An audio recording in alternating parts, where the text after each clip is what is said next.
నమస్తే, welcome to our voice. నేను journalist నవత. రైతుల కోసం కేంద్ర ప్రభుత్వం ఎన్నో పథకాలు అమలు చేస్తోంది. రైతుల ఆదాయం పెంచేందుకు కృషి చేస్తోంది. దీనిని దృష్టిలో ఉంచుకొని మత్స్యకారుల కోసం కేంద్ర ప్రభుత్వం ప్రత్యేక పథకం ప్రారంభించింది. ప్రధానమంత్రి మత్స్య సంపద యోజన అమలు చేస్తోంది. మత్స్యకారులకు చేపల పెంపకం ఒక జీవనోపాధి. అందుకే చేపల పెంపకాన్ని ప్రోత్సహిస్తోంది. భారతదేశం ప్రపంచంలో రెండో అతిపెద్ద చేపల ఉత్పత్తిదారి సంస్థగా మారింది. నాలుగో అతిపెద్ద చేపల ఎగుమతి దేశంగా ఉంది. భారతదేశంలో పెద్ద సంఖ్యలో ప్రజలు చేపల పెంపకంతో సంబంధం కలిగి ఉన్నారు. దీన్ని దృష్టిలో ఉంచుకొని మత్స్య సంపద అభివృద్ధికి ప్రభుత్వం పెద్దపీట వేస్తూ మత్స్య సంపద యోజనను ప్రారంభించింది. మత్స్యకారులు, మత్స్య కార్మికులు, చేపల వ్యాపారులు, మత్స్య రంగానికి సంబంధించిన ఇతర వ్యక్తులు ఈ పథకం ద్వారా లబ్ధి పొందవచ్చు. నీలి విప్లవం ద్వారా దేశంలో మత్స్య రంగం స్థిరమైన జవాబుదారీ అభివృద్ధిని నిర్ధారించడం ఈ పథకం యొక్క లక్ష్యం. ప్రధానమంత్రి మత్స్య సంపద యోజన పథకం 5 సంవత్సరాలు అమలు చేస్తారు.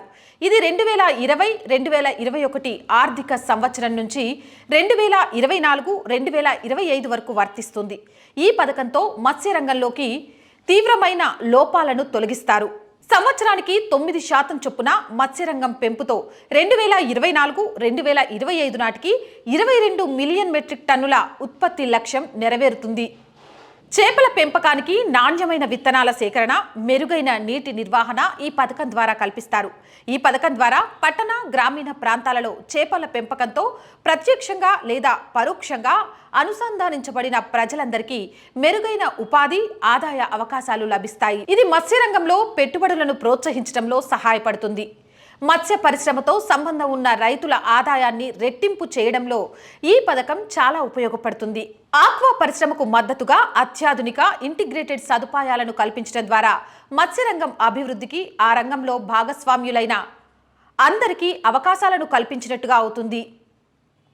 అయితే ఈ అవకాశాలను పెంపొందించడానికి దేశంలో కొత్తగా 5 ఇంటిగ్రేటెడ్ ఆక్వా పార్కులను కేంద్ర ప్రభుత్వం ఏర్పాటు చేయనుంది. వీటి ద్వారా కొత్తగా 55 లక్షల మందికి ఉపాధి అవకాశాలు లభించనున్నాయని ప్రకటించింది. ఆక్వా ఎగుమతులను రెట్టింపు చేయడం దీని లక్ష్యం. అలాగే ప్రధానమంత్రి మత్స్య సంపద యోజన ద్వారా ఆక్వా ఉత్పత్తిని హెక్టార్కు 2 టన్నుల చొప్పున పెంచనున్నారు.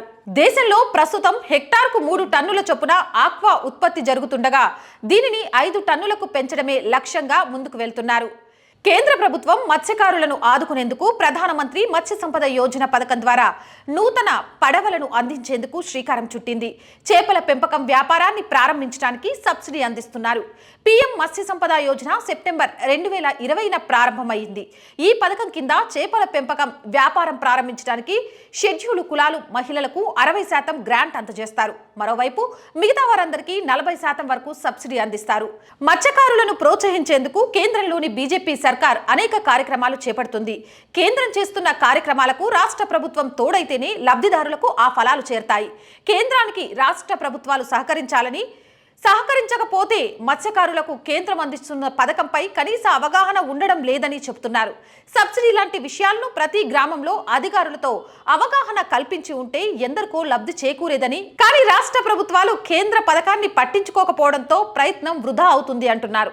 ఇప్పటికైనా కేంద్ర ప్రభుత్వం తీసుకొచ్చిన పథకాలను రాష్ట్ర మత్స్యకారులకు ప్రచారం చేస్తే మత్స్యకారులకు లాభం చేకూర్చే అవకాశం ఉంటుంది.